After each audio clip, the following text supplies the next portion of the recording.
Okay, so now Giants have a 2nd and 10 at their 20. Tittle incomplete on that long attempt to Toomer. So that's 8.5, 7.5 plays left in the game. 2nd and 10 at the 20, and I'm going to put the Steelers in the D defense. Again, I'm going to shuffle these cards. Now, the beauty of this system, where I've got again right now I've got a deck of long pass, 2 long pass cards, 2 short pass cards, and a medium pass. So I'm 50% run. Then I get 2 outside run and 3 inside run. Counting the draw play as an inside run. I got a 50-50 play mix here. Okay. Here's the thing. I can create audibles by shuffling to do the play. Okay. So even though I'm not saying I'm going to run Tiki Barber outside run, which I did in this game. I've actually used multiple systems within this OFAS game. But shuffling the play gives you a little more of a sense of surprise. So I'm a bit of I'm a lazy player of APBA, and I'm not the most meticulous, I guess. And my concern is not necessarily with the truest statistical accuracy. It's more of the character of the team and how they win, not necessarily getting the exact amount of stats. I just want, in this case, obviously you get 2 close to 55-point teams. I mean, this is a clash of titans, but also a scrimmagey kind of a thing. If you're playing, an A-index team versus a C-index team, you've got some obvious strengths and weaknesses there, and you'll adjust your game plan accordingly. If you're an A team, you might want to score quick and run out the clock. In any case, I try to capture the character of a team and a game plan for a specific contest. So in this case, what I've done is it's a 50%. You get a 50% chance of getting a run or a pass. Okay, or in my my junk statistical approach to the game, and I'm not obviously these cards have different backs, but you just don't kind of look at it or don't feel it. I mean, I really even though I'm a huge Steeler fan, don't have a stake in this game. I want the game to play out how it plays out. So now, what you can do here, and as I have done, is you can create certain audibles within this play deck. You can say that if I draw the medium pass card, that's going to be that'll be a pass to Tiki Barber. If I draw the draw card, that's going to be a Tittle scramble outside, or as I did earlier in the game, I wrote in my play guide before I rolled the play that if I pulled the draw card, it was going to be a halfback pass from Frank Gifford to Tiki Barber. I had Gifford in his halfback, Tiki Barber as the fullback, and I brought in Kyle Rote as the other receiver. Well, in that situation, it was a 2nd 10 at the Pittsburgh 31. I had the play installed once before, but it didn't come up. In this case, right on the money, the draw card came out. Gifford did throw the ball. He rolled a 15, which is a 3 to Tiki Barber. Easy touchdown. Put the Giants within 4 points. So now, I wouldn't do that twice in a game. Obviously, you would expect the halfback pass again, but it worked perfectly. You might ask, what would you do if it's a 3rd and goal at the 5? Obviously, your long passes don't work. Your medium passes don't work. In a normal situation, say 1st to 3rd quarter, I would say if I draw a long pass, that'll be an outside run. Short pass, well, I'll allow that to be a short pass, and I'll assign the medium pass to be an inside run, and the draw play to be an inside run. Or I'll draw to say the long pass cards will be outside runs, the medium pass will be an outside run, the draw will be an inside run. The thing is, you can kind of scheme offensively and add a little pre-snap mystery, a little Omaha to the deck, if you will. Obviously, if it's 3rd and goal on the 5 and you need the touchdown, I may, say assign 8 of these 10 cards to be passes and 2 of them to be runs. Now, what I often do in a regular replay, if I'm doing, say, the 76 Buccaneers, I've gone in and looked at each team's run-to-pass percentage based on the total pass attempts, total rushing attempts, and I've created, I can create a play deck. I use the 10-card deck. Obviously, it's tough to get 55%. If you're a 55 run, 45 pass team, well, I generally run on the 60-40 principle or the 50-50 principle, especially in the 70s. 60 run, 40 pass, maybe 60 pass, 40 run, and generally 50-50 run pass.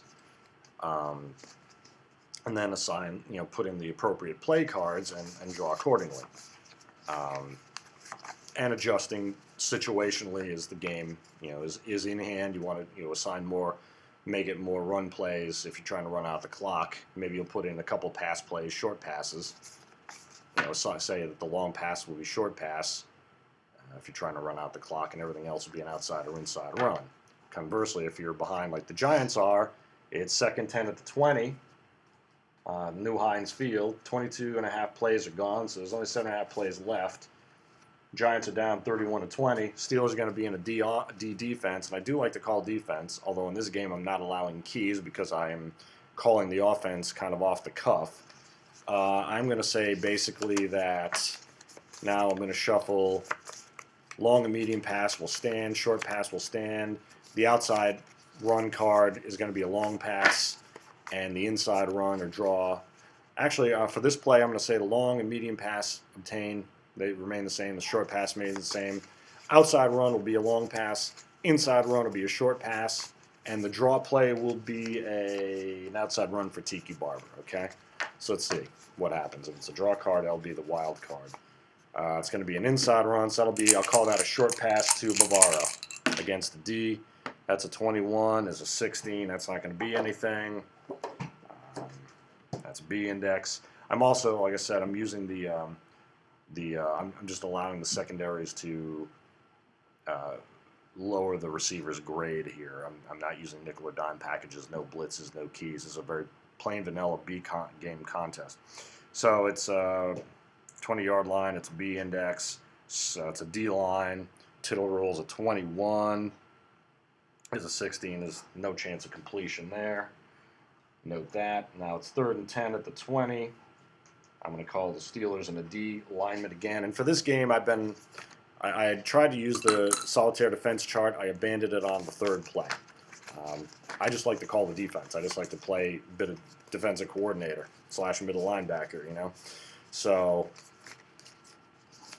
if I were playing a conventional game, I would have an allocation chart. I would create an allocation chart, just a very basic 2 to 12. I know some people do an 11 to 66. Denny Hodge, I believe that's how he does it, especially for the older cards sets. I'll create a 2 to 12 allocation for runners and receivers, so that I'll call my defense and key someone, and then I'll pull the play card, and then roll to see who the receiver, or rather, I'll roll the 2 dice to see who the receiver or runner is.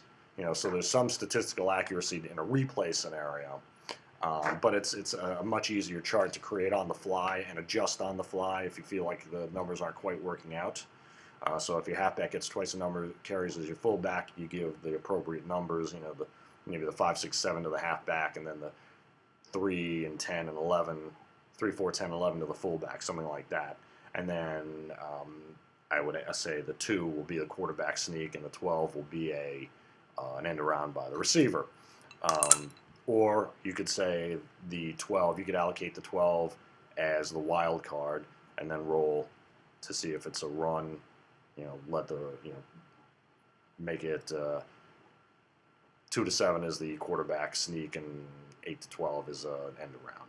So anything you can do. So it's 3rd and 10 at the 20 for the Giants. 7 plays to go. Steelers are in a D.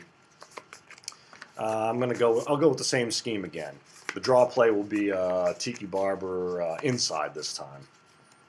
No, maybe this time it will be Brandon Jacobs. Tiki Barber is an A/B receiver, so I'm now on 3rd and 20. I'm gonna let the short pass cards be short passes. Everything else is going to be a long pass, not a medium. Everything else is going to be a long pass. Actually, no. On this play, I'm gonna make the draw card Brandon Jacobs inside. I'm gonna make let the short pass cards be short passes, and everything else would be a medium pass. All right, so I drew the outside run. That is going to be a medium pass in my audible scenario. Medium to Gifford. All right, 51 is 8B to Gifford against the D. Again, B index against the D. 51 is an 8. So it's 6 yards to Gifford. Tittle 6 to Gifford. Now 4th and 4 at the 24. That's 24 as a D. I'm not going to let him do the timeout. So 4th and 4 to the 20. And you get the gist there. So I'll play out these downs. Not as exciting at this moment, but next time I do a demo, I will use a 2 to 12 allocation. It just points out the ultimate flexibility you can have. You can take the specificities to the nth degree with APBA, or you can, kind of play it fast and loose, which is what I like to do. I prefer calling defense. You can create an easy way to key players and use those benefits. And you can then have a lot of fun shuffling play cards, which you don't care about destroying. You can Xerox them. You can, paste them on cardboard. You can draw your own. You could say, you could do a 15 or 20 card deck. You could, heck, have a 52 card deck if you really wanted to get down to a, something that really approximates a team's, if they're 57% run and 43% pass on the year, and you're really trying to recreate it, and you just want to kind of, not be on the computer necessarily, and just draw the card, and, you could have specific play cards, for a specific player in a specific area of the field or specific conditions. The sky's the limit, and that's one of the great parts of the game. So it looks like the Steelers have held off the Giants' charge here, and they're going to christen Heinz Field with christen it with a nice win here. Playing with the All-Stars is kind of a blast, and there have been some really interesting moments that we will detail in the game-by-game, play-by-play game report later on. Take care.